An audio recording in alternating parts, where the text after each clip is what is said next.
Quand il n'y a pas de vent, comme aujourd'hui, l'air est pur, mais les sols restent contaminés. Et quand il y a du vent, la poussière se soulève. Et dans ces poussières, il y a du césium. Il faut faire attention.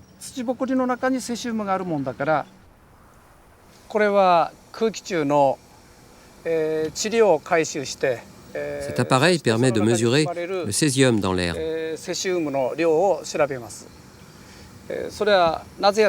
C'est primordial de vérifier, parce que nous respirons cet air.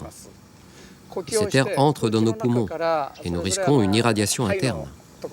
Alors il y a deux grands types d'exposition d'irradiation, aux radiations. Il y a en fait l'exposition externe, quand le rayonnement va venir de l'extérieur. C'est ce qu'on a en radiothérapie par exemple. Il traverse le corps, il peut être absorbé par le corps. Et puis il y a l'exposition interne. Et elle a les trois grands types. L'inhalation, l'ingestion et le contact de radionucléides, c'est-à-dire des éléments radioactifs qui vont rester dans le corps. Donc on devine bien que si on inhale, si on ingère et si on touche, on ne va pas avoir la même dose à la peau, aux poumons, dans l'estomac ou dans les intestins, et du coup on n'aura pas les mêmes effets.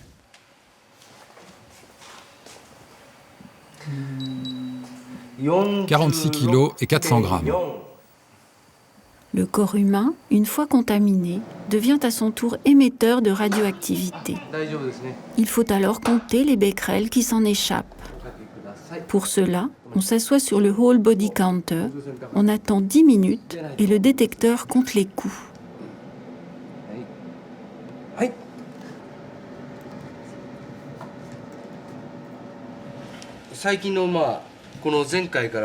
Est-ce qu'il y a des changements dans votre alimentation depuis un mois?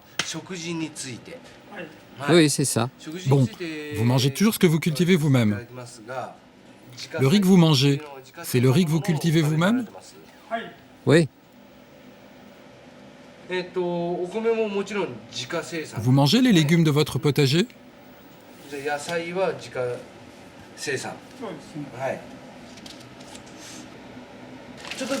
Venez, je vais vous montrer.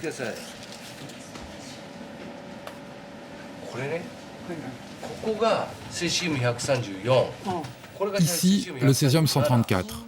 Là, le césium 137. Pour le césium 134, il y a à peu près 20 pics d'élévation. On les voit ici. Regardez, ce pic est bien visible. Ça dépasse 2000 becquerels. Franchement, je ne sais pas ce que c'est. Pour le moment, je n'ai aucune explication.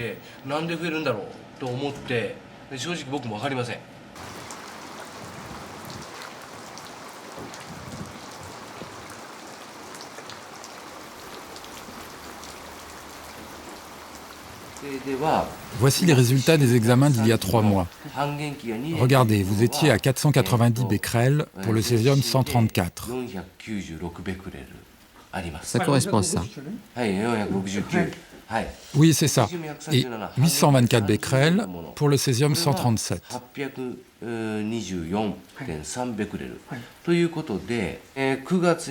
Mais actuellement, d'après ces analyses, les taux sont remontés depuis la dernière fois. Vous avez dû inclure dans votre alimentation quelque chose qui peut être la cause de cette hausse en césium.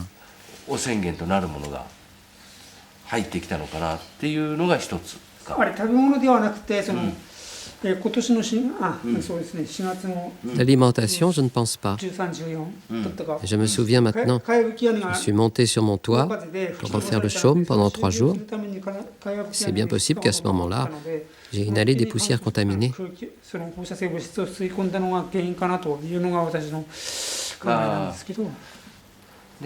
Il faut que vous soyez conscient que la contamination a plusieurs sources et qu'elle augmente par accumulation. Fukushima, c'est surtout des phénomènes liés aux faibles doses. Et c'est en particulier le cancer radio-induit, le problème du cancer radio-induit qu'on va devoir analyser, qu'on va devoir prédire. Le cancer, c'est quelque chose qui est multiparamétrique et il va dépendre de beaucoup de choses. Et c'est pour ça qu'on va avoir à introduire une notion de risque. Cette notion de risque, c'est une notion de probabilité. Donc, avoir un cancer radio-induit, ce n'est pas forcément certain. Et donc, il va y avoir beaucoup de paramètres qui vont aider à l'avoir ou pas l'avoir. Et cet ensemble-là fait toute la difficulté des faibles doses.